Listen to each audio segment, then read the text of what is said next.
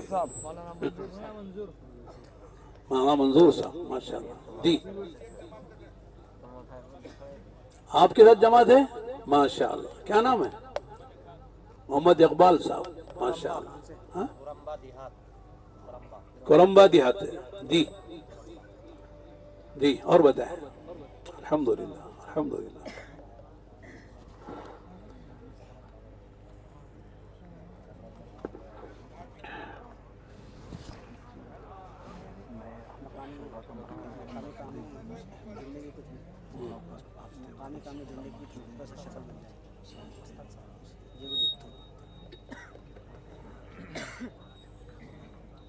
تو نیت کر دیں سب انشاءاللہ. کم سے کم یہ نیت کر لیں کہ 2-3 کام. ایک تو اپنی اپنی مسجدوں میں جہاں ہم کر سکتے ہیں صحیح ترتیب سے کام کریں. جیسے ابھی بتا رہے ہیں کہ صاحب یونس احمد وہاں مرکز ہے، وہاں ساتھی جڑتے ہیں، علماء بھی جڑتے ہیں. تو آپ وقت نکال کر ہفتے میں ایک مرتبہ وہاں جائیں، وہاں مشورہ کریں. ہمارے یہاں بنگلور میں ماشاءاللہ 4 شب گزاریاں ہیں، اور چاروں شب گزاری میں علماء بھی اپنا حلقہ بنا کے بیٹھتے ہیں. منگل میں ہمارا مشورہ ہوتا ہے مغرب سے عشاء کے بعد تک، اس میں بھی علماء بیٹھتے ہیں. تو ماشاءاللہ اچھا ایک ماحول بن رہا ہے. تو یہاں پر بھی علماء فکر کریں. دوسری بات یہ ہے کہ روزانہ ہم 2.5 گھنٹے نہیں دے سکتے ملاقاتوں میں، تو میں کہتا ہوں علماء آدھا گھنٹہ دیں، اپنے ساتھیوں کے ساتھ مل کر ایک ملاقات کر لیں روزانہ تبلیغ کے عنوان پر. دوسری بات یہ ہے کہ ہم ہر مہینے 3 دن نہیں جا سکتے، نہ جائیں. 3 مہینے میں ایک مرتبہ 3 دن جائیں. ہر مہینے کا 1 دن لگا لیں تو 3 مہینے میں 3 دن ایک بڑی جماعت بنا کر، جس میں مسجد کے ذمہ دار ہوں، پرانے ہوں، نئے ہوں، جوان ہوں، 15 20 25 آدمی لے کر آپ جائیں کسی گاؤں محلے میں، وہاں جا کے خوب اچھی محنت کر کر آئیں.